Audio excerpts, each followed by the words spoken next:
መስዋዕቱ አለው። አባቴ አብርሃም የመስዋዕቱ በግ ወዴት ነው? ሌላ ጊዜ በግ ይዘህ ስትሄድ አያለሁ፣ ከቤት ስትወጣ የሚሰዋውን ይዘህ ስትሄድ አያለሁ። ዛሬ ግን ዙሪያውን ባይ የሚሰዋ ምንም ነገር የለም። የመስዋዕቱ በግ የት ነው ያለው ሲለው የአብርሃም ልብ ተረበሸ። አንተን ላድነው ማለት አልቻለም። አብርሃም ልቡ ተላወሰበት። ዞር ብሎ እንባውን አፈሰሰና አብርሃም ወደ ልጁ ዞሮ ምን አለው? ልጅ ሆይ የመስዋዕቱን በግማ እግዚአብሔር ያዘጋጀ። ማን ያዘጋጀ? አብርሃም በጭንቀቱ ሰዓት የሚደገፈው በእግዚአብሔር ነው። አብርሃም ፈተና ሲገጥመው መደገፊያ የሚያደርገው እግዚአብሔር ነው። አብርሃም ችግር ሲገጥመው መደገፊያ የሚያደርገው ማን ነው? እግዚአብሔር። ላድነው አላለው። ማን ያዘጋጀ? አቤት ለእግዚአብሔር! ይሄ ሁሉ የአብርሃም ብልሃት ከማን ጋር ለመኖር ከእግዚአብሔር ጋር ለመኖር እኮ ነው። እኛ እኮ ብልሃት የምናበጀው በዚህ ዓለም ላይ ለመኖር።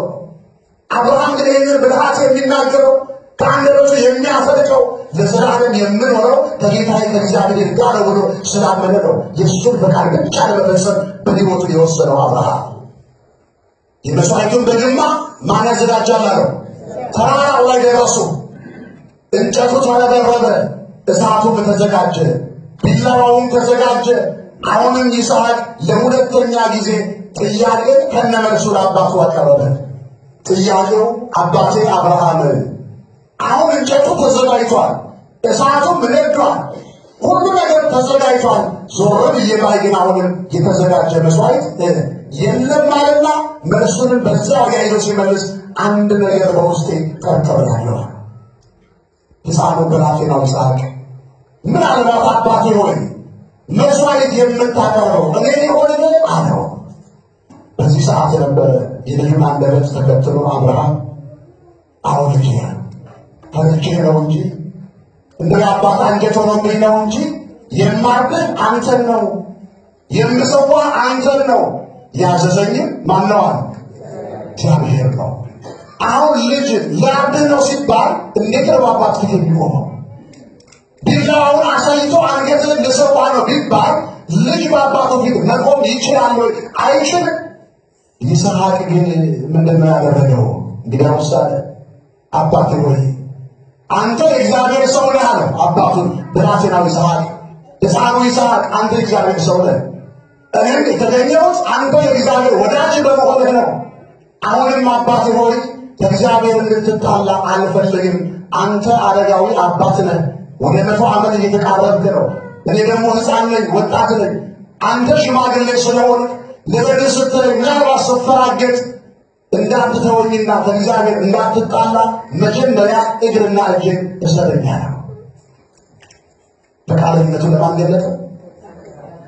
አብርሃም እንባውን እያፈሰሰ የልጁን እጆች አሰረ፣ እግሮቹንም አሰረ። አቤት ለእግዚአብሔር መታዘዝ እንዲህ ያስቸግራል። በልጅ ላይ ለእግዚአብሔር መታዘዝ እንዲጨካኝ እንድንሆን ያደርጋል። በዓለም ላይ ለዓለም መጨከን፣ ለኃጢአት መጨከን ከማን ጋር ለመኖር ከእግዚአብሔር ጋር ለመኖር።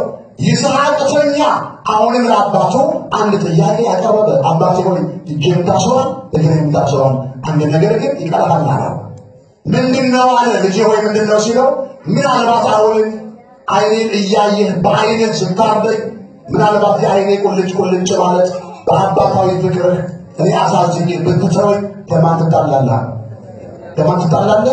ከእግዚአብሔር። ስለዚህ ገለመጥና በጀርባዬ ተሰረኝ፣ በጀርባዬ ተነደኛ ነው።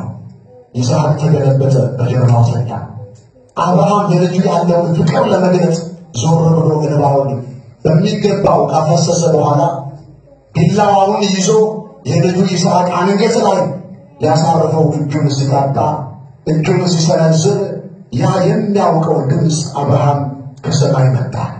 ምን የሚል ድምፅ ነው? አብርሃም የሚል ድምፅ ከሰማይ መጣ። ልጁን ከማለዱ በፊት የማንን ድምፅ ማስተናገድ አለበት?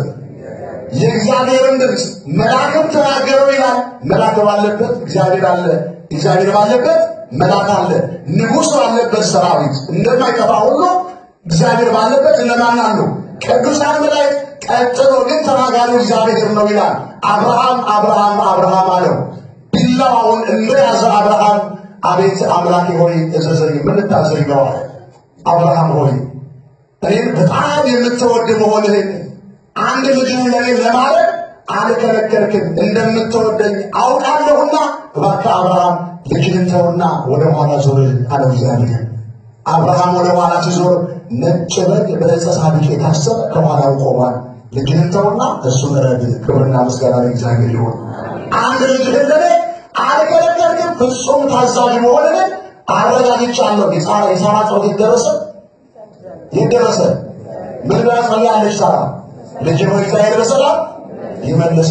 ማን ሰማት? ማን ሰማት? የይስሐቅ ጥያቄ አሁንም አልተመለሰም። አባቴ ሆይ የመስዋዕቱ በግ ወዴት ነው ያለዋል? አሁን አብርሃም ዞረና የመስዋዕቱ በግ ይሄውና ብሎ ነጩን በግ አሳየ። የይስሐቅ ጥያቄ ግን ያ አልነበረም።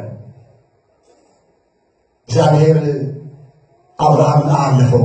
አብርሃም እስቲ እግዚአብሔርን አለፈው ወይ? ረድልኝ ሲለው እምቢ አለ። ሰዋልኝ ሲለው እምቢ አለ። እምቢ አላለም። የይስሐቅ ጥያቄ ግን የመጨረሻ ጥቅስ ነው የምነግራችሁ። የመስዋዕቱ በግ የት አለ ብሎ የጠየቀው ይስሐቅ በልጅነት አይምሮ መንፈስ ቅዱስ የገለጸለት በአዲስ ኪዳን ዘመን የሚደረገውን ምስጢር ነበር። ይሄ በግ ቢታረድ ጊዜያዊ ኃጢአትን ነው የሚያስተሰርየው። ነገር ግን ብዙ የሚሰቃዩ ነፍሳት በሲኦል አሉ። ብዙ የሚሰቃዩ ነፍሳት በጨለማ ውስጥ አሉ። በሰማይ ያሉ ነፍሳት ከሲኦል ወጥተው ወደ ገነት የሚገቡት በጉ ሲታረድ ነው። ያ የሚታረደው አማናዊ በግ ነቢያቱ የጮሁለት ፈኖ እዴከ እማርያም፣ እጅህን ከአርያም ላክ ብለው ነቢያቱ የጮሁት ፈኖ ብርሃነከ ወጽድቀከ እማንቱ ይብርሃኒ ወይሰማይ ደብረ መቅደስከ፣ ብርሃንህንና እውነትህን ላክ እነሱም ይምሩኝ ወደ ማደሪያህ ይውሰዱኝ ተብሎ በነቢያቱ የተነገረለት አማናዊው በግ በቀራንዮ በመስቀል ላይ የሚታረደው ወዴት ነው አለው። የአብርሃም መልስ ምንድን ነው? ማን ያዘጋጃል? ማን ያዘጋጃል? የይስሐቅ መንፈሳዊ ጥያቄ፣ ስጋዊ ጥያቄ ተመልሷል፣ በግ ታርዷል። መንፈሳዊ ጥያቄ ግን የተመለሰው በአዲስ ኪዳን ነው። የይስሐቅን ጥያቄ የመለሰው ደግሞ በዮርዳኖስ ማዶ ያጠምቅ የነበረው የመካሪቱ የኤልሳቤጥ ልጅ። አሁን ይስሐቅና መጥምቀ መለኮት ቅዱስ ዮሐንስን የሚያመሳስላቸው ብዙ ነገር አለ። መጥምቀ መለኮት ቅዱስ ዮሐንስ እናቱ ወይም አባቱ የወለዱት በስተርጅና ነው አለ። የይስሐቅ እናትና አባት ሳራና አብርሃም በስተርጅና ወርደው ወለዱታል። የመጥምቀ መለኮት ቅዱስ ዮሐንስ እናት ኤልሳቤጥ ምን ነበረች? መካን ነበረች። የይስሐቅ እናት ሳራ ምን ነበረች? መካን ነበረች። የሁለት መካን እናቶች ያሏቸው ልጆች ያ በብሉይ ኪዳን ይሄ በአዲስ ኪዳን ሲነጋገሩ ነው የምንሰማው። ያኛው የመስዋዕቱ በግ የት አለ አለ ይስሐቅ። ዮሐንስ ደግሞ በዮርዳኖስ ማዶ ቆሞ ነዋ በግሁ ለእግዚአብሔር ዘያሐድግ ኃጢአተ ዓለም አለ። የዓለምን ኃጢአት የሚያስወግደው አማናዊው በግ እነሆ ለይስሐቅ ነበር የሚነገረው። ያን ጊዜ ይስሐቅ በሰማይ በምድረ ሕያዋን ነው ያለው። የመስዋዕቱን በግ ማን አዘጋጀ? ማን አዘጋጀ? ለሚመጣው ሕዝብ በሙሉ ክርስቶስን ከሩቅ ሲመጣ አየው። እነሆ የዓለምን ኃጢአት የሚያስወግደው እውነተኛው አማናዊው በግ ክርስቶስ ይኸውና ብሎ ዮሐንስ በዮርዳኖስ ማዶ እሱን አመለከተ። ዛሬ እግዚአብሔር እኛንም አትለፉኝ እያለን ነው። ባሪያህን አትለፍኛል። እግዚአብሔር ካለፈን ተስፋ የለን። እግዚአብሔር ካለፈን እንወድቃለን። እግዚአብሔር ካለፈን እንሰበራለን። እግዚአብሔር ካለፈን በዘመናችን ሁሉ እግዚአብሔር አላለፈንም። ዛሬ ግን እግዚአብሔር የሚጠይቀን ጥያቄ እጁን ዘርግቶ አትለፉኝ ነው የሚለው። ሰርገኛ ድግስ ደግሶ እባካችሁ ይህን ድግስ ብሉልኝ አትለፉ ቤቴን ነው የሚለው። አብርሃምም ይህ የነበረው ድንኳንን አትለፉ ነው። ክርስቶስስ ድግስ ደግሶ ይህን ድግስ ብሉልኝ ይላል። ሰው የሚደግሰው ሌላ በጋርዶ ነው። ሰው የሚደግሰው ሌላ ነገር አዘጋጅቶ ነው። ክርስቶስ ግን የደገሰው ራሱን ሰውቶ ነው። ራሱን አርዶ ነው። እጁን ዘርግቶ ክርስቶስ በአይሁድ መካከል አትለፉኝ እባካችሁ እኔን ብሉ አለ። አይሁድ ምን አሉ? ሰው የሰውን ሥጋ አይበላም ብለው ሁሉ ሸሽተው ሄዱ። ሁሉም ጥለው ሄዱ። ደቀ መዛሙርቱ ብቻ ቀሩ። እናንተም ልትሄዱ ትወዳላችሁን አላቸው። ምክንያቱም ቅዱስ ጴጥሮስ አንድ እርምጃ ጀምሮ ነበረ ከአይሁድ ጋር ሄዱ። እናንተም ልትሄዱ ሲላቸው ወዲያው መለስ ብሎ ጴጥሮስ ጌታ ሆይ የዘላለም ሕይወት እያለ አንተን ጥለን ወደ ማን እንሄዳለን? እንዲህ የሚል ክርስቲያን እግዚአብሔር ይፈልጋል። ክርስቶስ ሁልጊዜ እዚህ የቅዳሴ መጨረሻ ላይ ሥጋው ደሙ ቀርቦ እባካችሁ አትለፉኝ። ማን የሚለው? ማን የሚለው? ስንት ጊዜ አልፋችሁታል? እስቲ ሥጋው ነው የተቀበላችሁ? የተቀበላችሁ እስቲ አይደል? ጊዜ ተቀባይ ይሆናችሁ እስቲ በረካው ግድ የለም ችግር አንድ ሰው ነው። አንድ 7 ሰው ነው። ሴቶች አሁን እነዚህ ሰዎች እጅ ያወጡት ማንን አላለፉ ማለት ነው? እጁን ዘርግቶ እባካችሁ ድግሱ ራሴ ነኝ፣ ወደ በጎ እራት የተጠሩ ብፁዓን ናቸው። ራት በልተን ወደ እረፍት የምንሄደው የሚያሳርፍ እራት ክርስቶስ ነው። እጁን ዘርግቶ ሁሌ ብሉኝ የሚለው ኢየሱስ ክርስቶስ ስንት ዘመን አለፈ። ዛሬ ማለፋችን አይደለም የሚቆጨን አንድ ቀን አለ። የሚቆጨን መቼ ነው? ክርስቶስ ለፍርድ ሲመጣ እናንተ የአባቴ ቡሩካን ብሎ ያላለፉትን ሰዎች ሲጠራ ምን ነው ባላለፍኩህ ኖሮ ያን ጊዜ እጅህን ዘርግተህ በቤተ መቅደስ ዕርቃንህን ሆነህ ባካችሁ አትለፉኝ፣ ሥጋዬ ይሄ ነው ደሜ ይሄ ነው ብለህ በጮክ ሰዓት ያኔ ምን ነው በሰማሁ በመስቀል ላይ ለእኔ ስትል የቆረስከውን ሥጋዬን ምን ነው በበላሁ፣ ለእኔ ስትል ያፈሰስከውን ደምህን ምን ነው በጠጣሁ፣ ምን ነው ባላለፍኩ ጌታዬ የምንለው የሚቆጨን ያን ጊዜ ነው። አሁንም ጊዜ አለ። አሁንም ሰዓት አለ።